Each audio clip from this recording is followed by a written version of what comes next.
You know Yvette Nicole Brown is an amazing comedian, amazing actress, but you're not going to see her on camera in this next project, but it is so fun. It's the second season of Shape Island. So Yvette, tell us how you came to be a part of this project.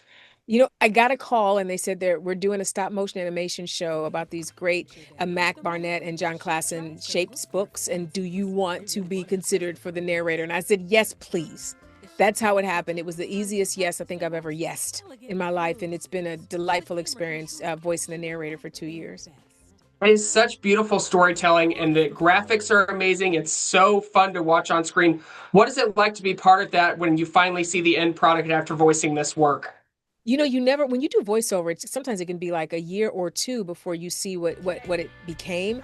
I was so impressed with the look of this show. Like it's the show itself is a warm hug, but the look of it, like all the nice, burnished rust colors and the green and the beautiful shimmering water, like it's just really beautiful. And each of the shapes is amazing. Their little homes are amazing. So it's really beautiful what they created. These shapes, obviously, square, circle, and triangle, voiced by these great actors, Harvey Guillen, Gideon Adlon, Scott Adsit. What is it like working with them? Obviously, you guys voice your characters separately in different areas, but what is it like kind of collaborating with them on this project? I'm pretty honored to be, in the midst of these great talents. They each bring their character to life in very interesting, unique ways, and I get to kick around with them a lot when we're doing press. Like I'll be doing press with a couple of them later today, so that's the time where we get to kind of, laugh and go, "Isn't it great what we're in?" But they're amazing, and I think all of us together create this really beautiful world that I hope helps kids and older folks learn about differences, and it's okay to celebrate other people, even if they don't look like you or love like you or live like you.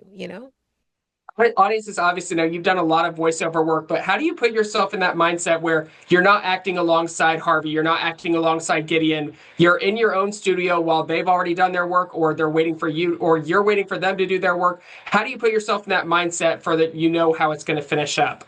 Well, the beautiful thing is I know how they're going to do it. Like I know how talented they all are. So I can just imagine, the foolishness or the gravitas or whatever that they may bring. So it's easy to just kind of put it in your mind and then just describe your friends. That's basically what the narrator does. She just sits around and describes her friends. So it's pretty easy. Her role is so important in this because she's kind of obviously narrating how the story goes along and teaching these valuable life lessons that kids are going to learn, that families are going to learn watching it. It's such educational TV. What about that is so important in today's society for families to see Shape Island? Well, I grew up, watching Sesame Street and Mr. Rogers, and I learned, aside from my mother, of course, and my dad, I learned about, caring for others and being a part of a community through those shows. And so to get to be an adult who gets to create a lane for babies to learn that anew on Apple TV Plus has been amazing. I don't take it as a small thing that I'm on children's shows. I think it's important that I live a life that mirrors the values that I show in all the shows that I do. And so I'm very honored to be a voice that these babies will grow up listening to. I can't even put it into words.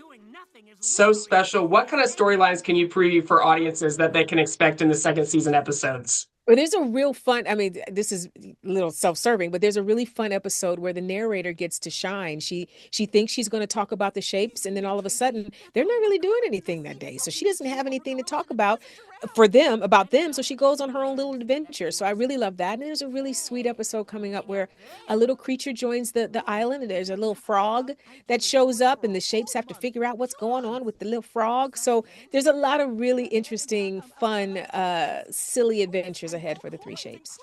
What has the reaction been like from audiences? Obviously, they put it on for their kids, but you know the parents are going to be sitting there watching it with them, like all these other great shows. But this one is so special. Mhm. I think that the adults are also getting a refresher course on what it means to watch out for each other. And I think with the state of the world right now, we need that reminder that difference is not bad. It's not bad to be to look different or to love different or to be from a different country, or these are not bad things. And so I think sometimes adults need to be reminded of that as well, and that we're better together. That the whole thing for me with Shape Island is it reminds people that we're better together. You are so right about that. A show about shapes is so important today. Make sure you watch new episodes of Shape Island starting August 29th on Apple TV Plus. Thank you so much, Yvette. Thanks, Trevor.